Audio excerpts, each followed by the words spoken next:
Nós temos um equipo que não de Colômbia, de Bogotá, ito chama VP Volleyball. E nanga pininos ko na no quero um game conosco, nós organizamos uma noite de que alegre com nós, pelo menos time de UG5, depois nós time de UG9 muito buena. Nanga hunga pro me, e agora nós vai ter main event com a equipo de nos A-class, com a campeão de ano passado, com a Synergy Volleyball Aruba. E junto com a equipe de Colômbia de VP Volleyball. Correctamente, está um juego amistoso, pero claro, nos emocionando um pouco, nervioso mania Bocowak, sobre um time que está jogando é Superliga na Bogotá, que é uma liga na mais alta que tem na Colômbia.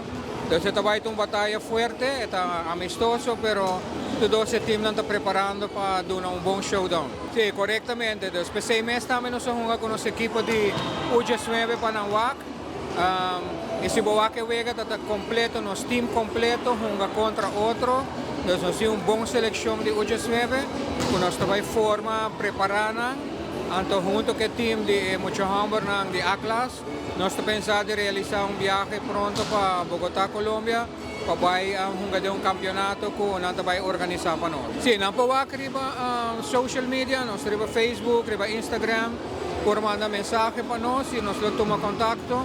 Para assim não po ingressado em onde equipo não, ou se não são ainda mesmo, são academia de voleibol, kami na nós está preparando muito não, siya não para começar para o recreativo e depois não po join nos diferentes times não que nós temos, para começar a fazer UG4, A-class. Nós está preparando naman de email, não po email na contact@synergyvolleyball@com.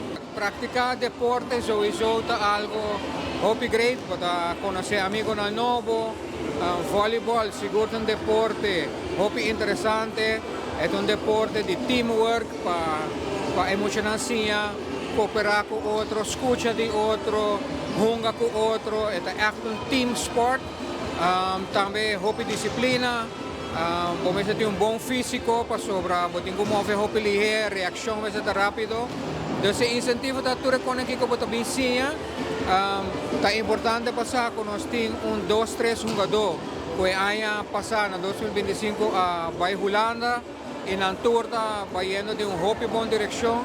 Nós queremos pronto onde não firma para profissional também.